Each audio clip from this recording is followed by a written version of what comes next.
Razgovaram so Jane Ribaro ili Jane Đorđiovski, avtor, multimedijalen, artist, aktivist na građansko opštestvo, aktivist za čovjekovi prava.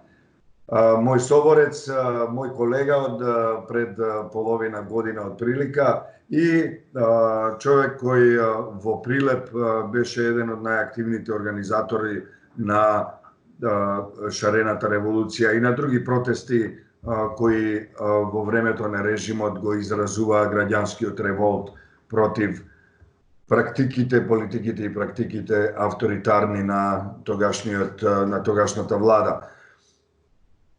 Јане, здраво, како си, како се снаоѓаш во овие денови на изолација поради коронавирусот? Па мора да се снаоѓаме, здравјето е пред се. Паролата е седи дома. Работата си бара движење, но здравјето е пред се. Се разбира. Ти во овие денови на карантин, што се вели, во кој се наоѓаат некои 4 милиарди луѓе на планетава, претпоставувам дека работи кои вообичаено немаш време да ги завршиш. Па дали може нешто да споделиш со нашите гледачи? Што правиш овие денови? Освен што пишуваш текстови, се разбира.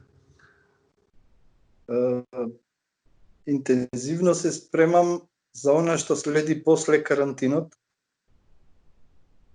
Би оставил тоа да биде како изненадување за широката публика. Поединци знаат за што се работи. Имам еден проект спремано што во соработка со мојата редакција, со Frontline, го планиравме да биде ова време веќе реализиран, но само ќе кажам дека има врска со Собранието на Република Македонија.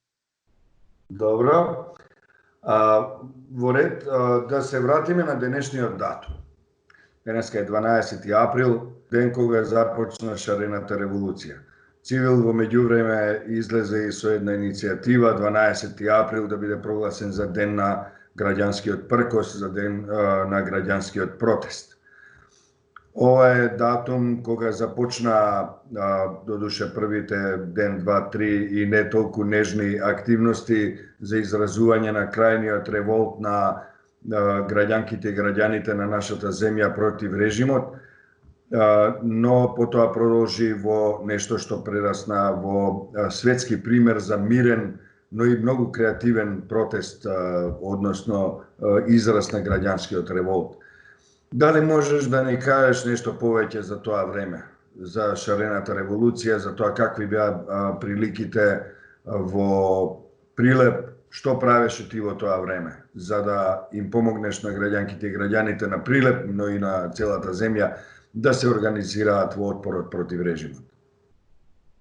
Јас би рекол дека Шарената револуција почна барем 4 до 5 години пред да биде Шарена револуција. Со сите тие активности и протести што веќе се надзира дека се на некој начин организирани, ние се само организиравме, граѓанските активисти, потоа се приклучуваја и многу невладини организации, па и политичари се приклучија за на крај тоа да стане едно општо народно движење кое што ги донесе промените кои сега веќе ги чувствуваме. Јас конкретно бев на релација Прилеп-Скопје. Значи, во Прилеп тогаш организирани протести како што имаше, например, во Скопје, за некои барања од граѓаните и активистите немаше. Но имаше во Скопје и речи си редовно учествував на сите протести што беа во Скопје. Иако бевме малце, бевме многу јаки и многу силни, што покажуваше пресијата што ја правеше власта тогашна врз нас, покажуваше дека иако сме малобројни, бевме многу јаки. Конкретно во Прилеп, Шарената револуција како датум започна на 5, односно на 6 мај. Тоа беше после јаките протести во Скопје, и апсењето на неколку учесници на тие протести. Неколку луѓе од Прилеп, меѓу кои јас, се само организиравме, ама буквално, како истовремено да рековме, луѓе, ние мора нешто и ние да превземеме тука. Се сеќавам дека беше петок и рековме од понеделник или вторник денот беше, стартуваме. Немавме никаква логистичка поддршка првиот ден.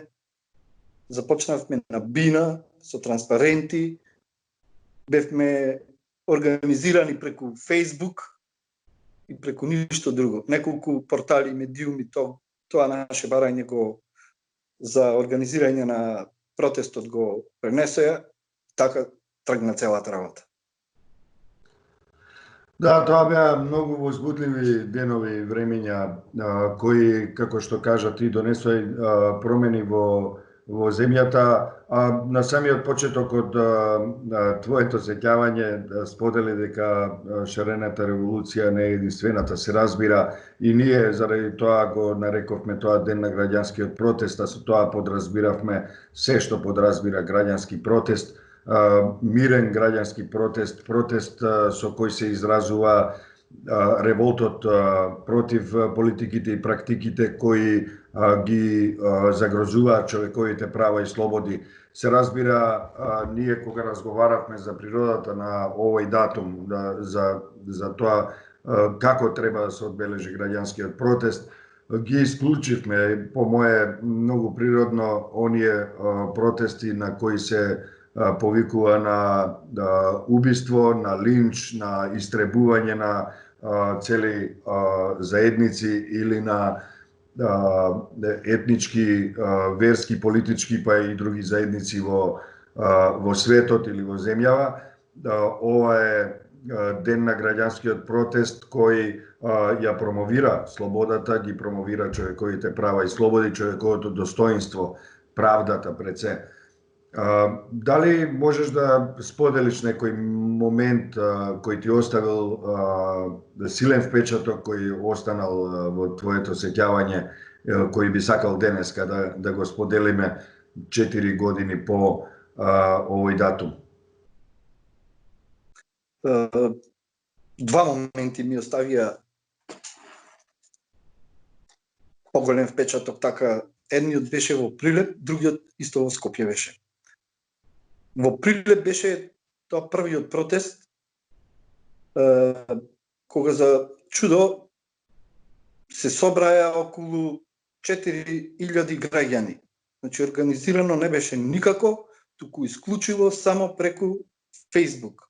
Се сеќавам, паролата беше во стилот нешто: ако не ви е страм, оставете ме сам.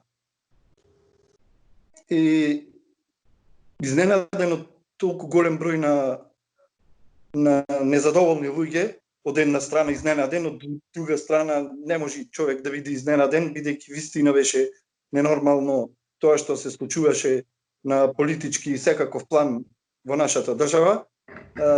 Најдов во ситуација, првиот протест, да го поминам одма пред полицискиот кордон. Застанав со грбот до полицајците, само за да не се случи некој инцидент. Тогаш имаше многу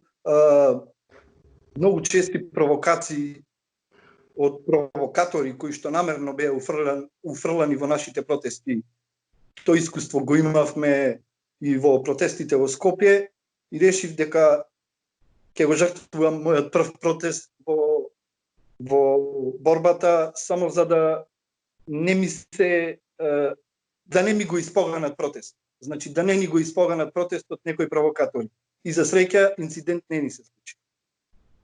Втор впечаток што ми остави беше протестот пред организација на Шарена револуција, беше протестот за Малата Тамара што го правевме, и тој протест јас го поминав буквално во обезбедување, завртен со грб исто.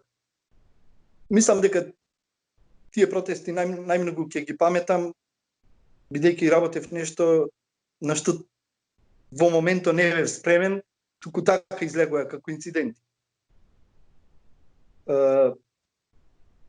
Имаше многу моменти, повеќето беа емотивни, никогаш не спремавме говори, како ни сега, значи немавме говори пишани па да се држиме до тие, на првите, секогаш на почеток се читаја барањата и така почнуваше протестот.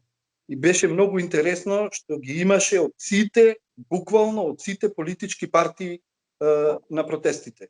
Мојот повик беше сите што се држат до повикот за шарена револуција, до барањата од шарената револуција се добре дојде. Без разлика на политичка партија на која припаѓаат и сите други и сите други атрибути што можат да не раздвојуваат. Тоа би го кажал. Ти благодарам за овие моменти што ги сподели со нас, за овие искуства што ги сподели. За крај ти посакувам добро здравје, чувај се, па се гледаме во првата наредна прилика, бидејќи знам дека имаш дозвола за движење и за функционирање и во твојата редакција, а секако и како активист. Уште еднаш благодарам, се најдобро, имај пријатен ден. Здрави живи.